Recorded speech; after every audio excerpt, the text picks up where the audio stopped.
court, and that was a case based on his concern of what the release of these would do to our national security. He believes that the release of these photos could pose a threat to the men and women we have in harm's way in Iraq and Afghanistan, and doesn't believe that doesn't believe that the government made the strongest case possible to the court, and asked the legal team to go make that case. What changed to Ray? You're just stating now that he is concerned that it would do harm. But well, I'm not stating that now. I believe I've always stated that, and I stated it as well yesterday. At the 24th, you stated the opposite, that he had come to the conclusion that this would not cause harm to the troops. I will go back and I looked at part of that a few days ago. I've not seen the full, but I'll be happy to take a look at it. The question is, are you concerned that it would cause a backlash against our troops in harm's way? You said that the president has done a lot of back and forth in his mind over the course of several weeks about ensuring that this protected those that keep us safe, that it protected our national security. The president came to the determination that the decision that he made was consistent with all of those criteria. Well, and the president reflected on this case and believes that they have the potential to pose harm to our troops. Was he pressured by the military? No. In fact, this was brought up, his decision was brought up with General Odierno yesterday at the end of their meeting, the meeting that General Odierno and Ambassador Hill had with the president. The president brought this up at the end of the meeting to inform General Odierno of his decision. Obviously, there has been concern. There was certainly concern throughout the process by folks that the harm that could be caused by the release. I think they have, but I would also say the president believes a couple of other things. Understand that the existence of these investigations are at, I don't know the exact address, but they're on the DoD website. The president believes that the release of these photos will also provide a disincentive for detainee abuse investigation. The photos don't denote the existence of the investigations. They're simply part of the potential evidence in the cases that have been finished since 2004. But if in each of these instances somebody looking into detainee abuse takes evidentiary photos in a case that's eventually concluded, that this could provide a tremendous disincentive to take those photos and investigate that abuse.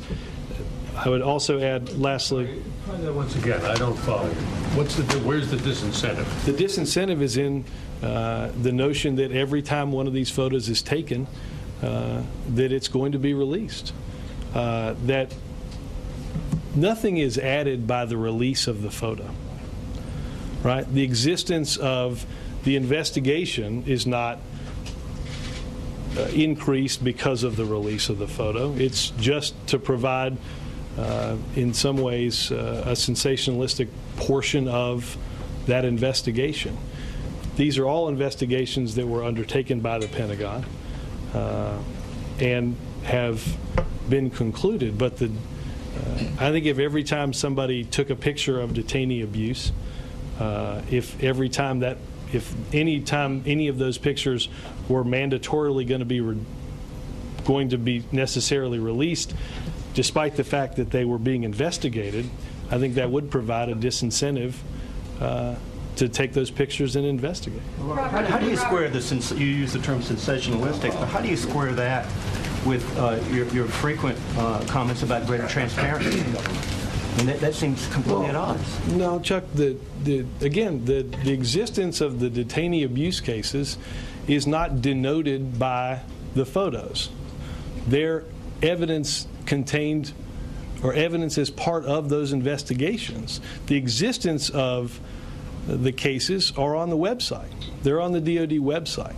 Okay? So the notion that somehow you don't know about these investigations because you haven't seen the photos doesn't make any sense. But you agreed that you should allow photos of, for example, the troops who were killed in action coming back at Dover Air Force Base. No. Again, let's be precise. The president and the secretary left it up to those involved in those cases for families to determine whether or not they wanted to make the ceremony open to the press or not. What I'm trying to make is that you've seen that you have acknowledged that the existence of photographs can be a compelling component of understanding what's going on in any given situation, and in the name of transparency, the president doesn't believe that the release of these photos adds in any way to that.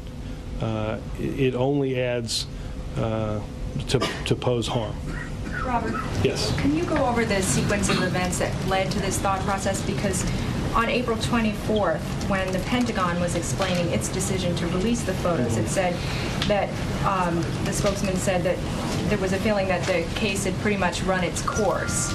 And now you're saying that the president feels that there's a strong argument to be made. Because the argument that the president has asked his legal team to make is not an argument that the previous legal team made in that case.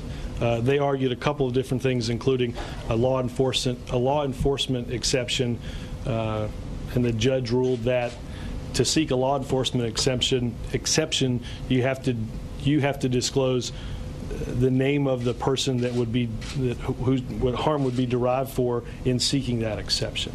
This is a different argument that the president thinks is compelling. So when did he decide that it was important to make that argument? Did one of the lawyers come to him and say? No, he came to the lawyers. And when did all of that?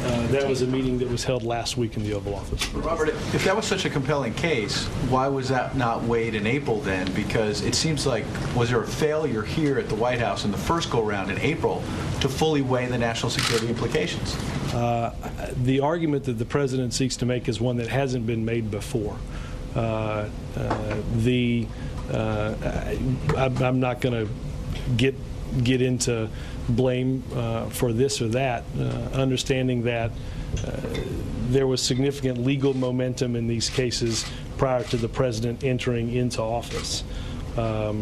We are now at a point where it is likely that some stay will be asked to prevent the release of these photos, and I believe the date, I think we have until June 8th to appeal, to seek review of the decision by the Second Circuit. But on April 24th, you also said, quote, the Department of Justice decided based on the ruling, the court ruling, that it was, quote, hopeless to appeal. Right. But now you're saying it's not hopeless. Well, based on the argument that, yes, I said that it was hopeless based on the argument that was made during the course of the original FOIA lawsuit, the appeal, the three-judge ruling, and the decision that declined the full circuit to make that to make those determinations.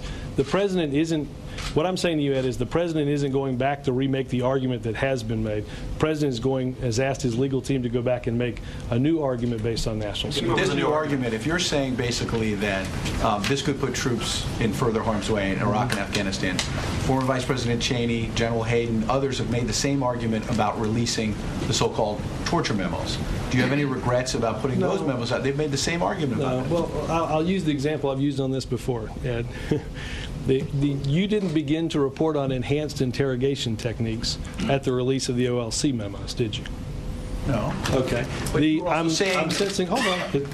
I'm also sensing that the graphic that CNN uses to denote what happens when somebody gets waterboarded wasn't likely developed based on reading memos that were released 3 weeks ago.